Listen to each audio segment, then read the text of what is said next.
Hi there, welcome to Word on Wednesday, our opportunity midweek to pause and reflect on the things we looked at Gather Worship on Sunday. If you've been with us throughout the year, you'll know that we've been looking at three kind of themes on Sundays: reaching up, growing in our relationship with God; reaching in, growing in our relationship with other believers; and reaching out, growing in our engagement with those yet to own the name of Christ. And we've been in Mark's Gospel as part of our kind of digging in to the scriptures to help us. In September, we've been looking at the theme of reaching out.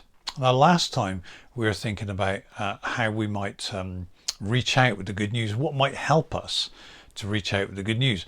And we said that one thing might be to ask what the good news actually is. What is the gospel we seek to reach out with? And we arrived at the place where, the gospel isn't a formula, it isn't a set of words. It's the person of Jesus. He is the good news.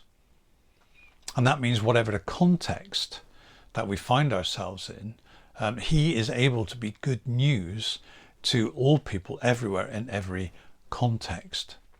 It's not about a formula, it's about him. And we kind of stuck with that idea of focusing on Jesus as we engage with a very familiar story from Mark 4:35 to 41. It's where Jesus calms the storm. Jesus calms the storm.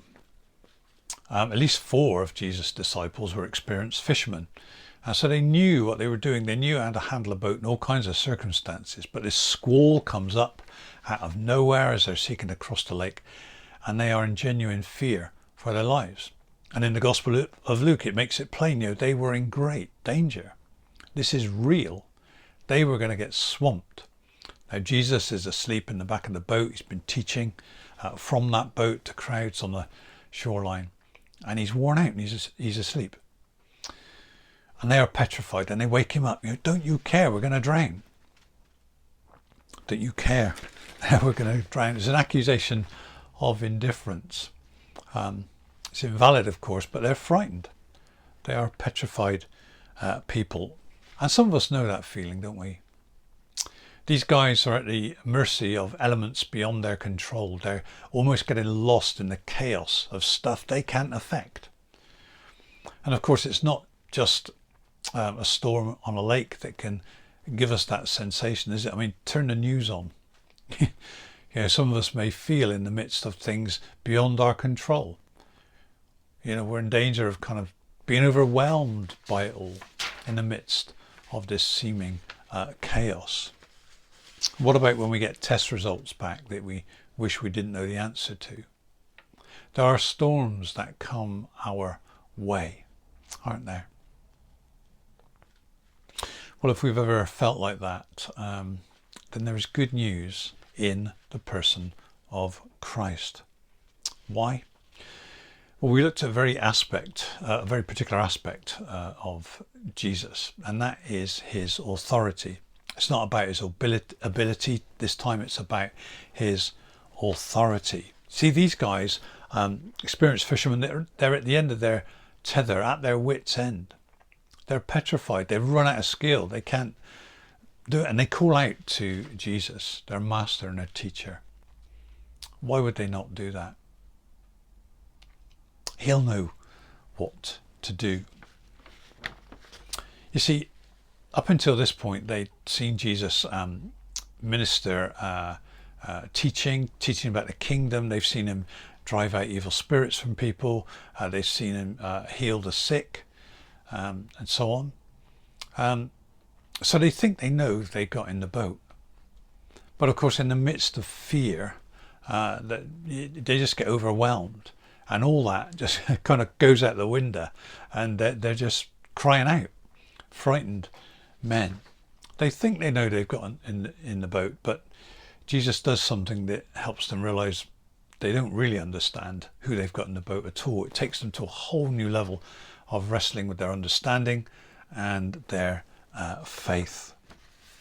Now, sometimes trouble can come upon us by our own making, can it? The things we do, things we say, we can find ourselves in the midst of trouble and it's all our fault. But what about when trouble comes and it's not our fault? How do we process things then?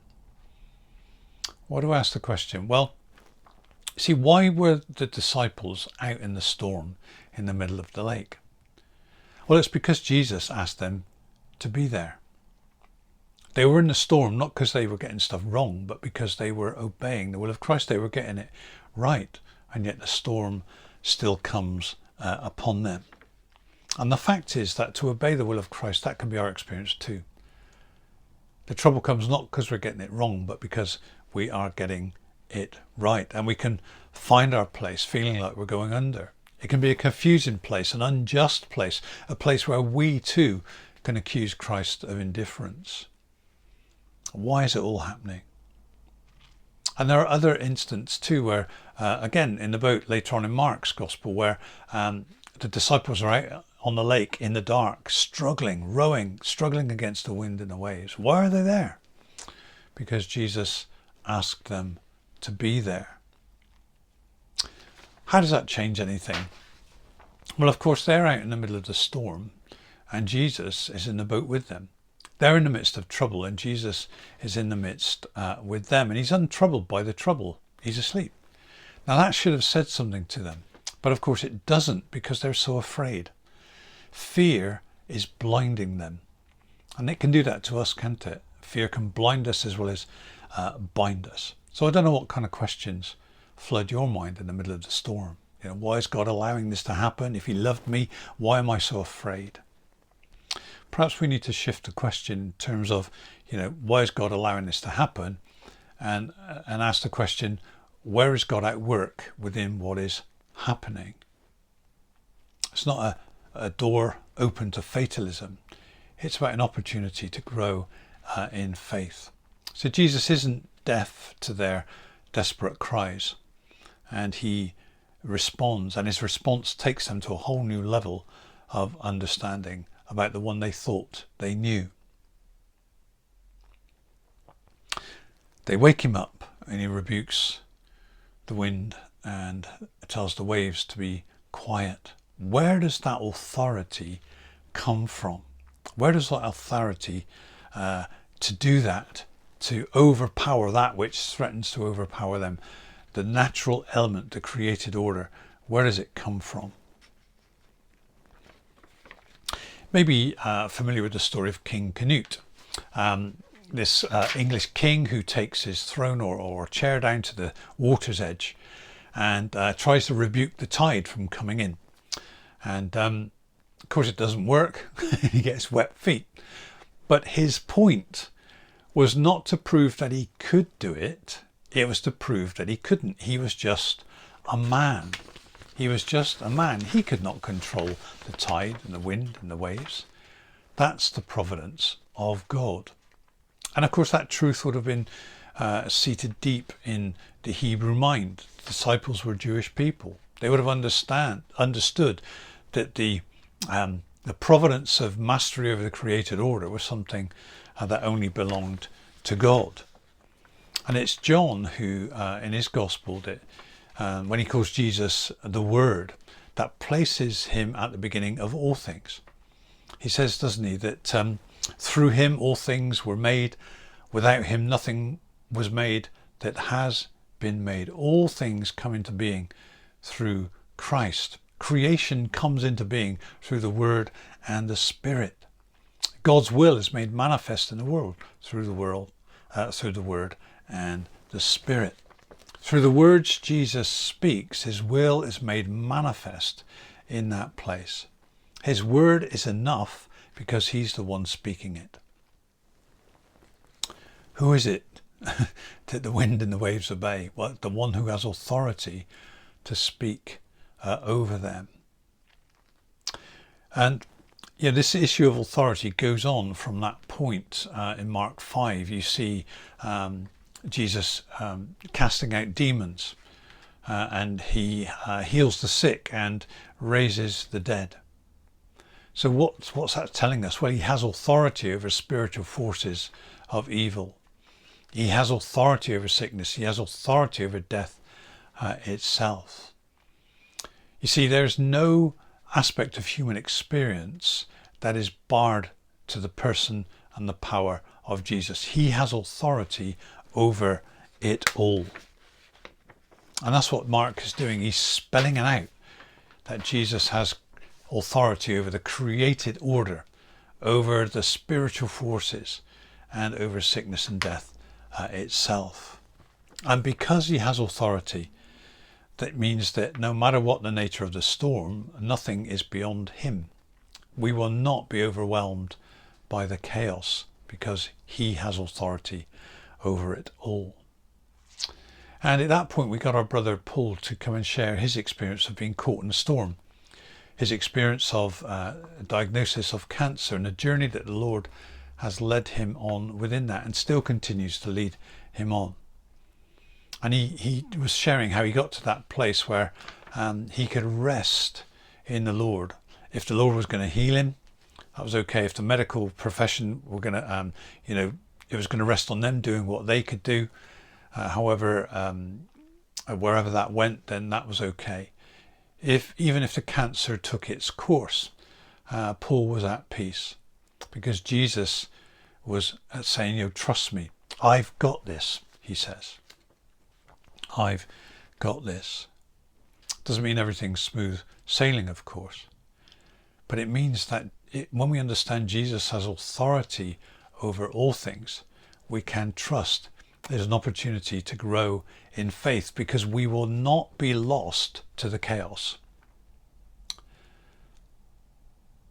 So, how did this issue of Jesus' authority help us with this idea of reaching out?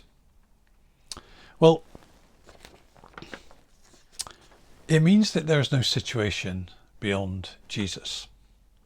There is no situation beyond him. There is no circumstance from which he is barred. Why? Because he has authority over all things. There is no circumstance or situation that is beyond him. Be that conversation with friends at a coffee shop, be that in the chaotic lives of people struggling with addiction, be that the cabinet office, number 10 Downing Street. Nothing is beyond him because he has authority over it all. And that means that there is no place that we need fear to tread. Why? Because he has the authority over it all. It means that we reach out in humility and faith in the truth of that. Humility because, of course, it's his authority, not ours. But also in faith because as the one who has all authority, he's the one who has sent us, isn't he? The incarnate Christ had authority over the storm to calm the storm, but it's the risen Christ who has authority to commission his people to go and to share, and he has authority over all things. So even if he sends us into a place that results in struggle and the storm, he has authority. He has got this. We will not be lost in the chaos. Well, I hope that encouraged you on Sunday, and maybe revisiting it just reminded you and encouraged you again today. Jesus is the good news, always. And part of that good news is he has authority over all things. So we can share. We can go out into this world and engage with those around us. Not in pride and arrogance, but in humility and faith. Because he has authority over all things. And we will not be lost in the chaos. I hope you enjoy the rest of your day. And may God bless you richly. Amen.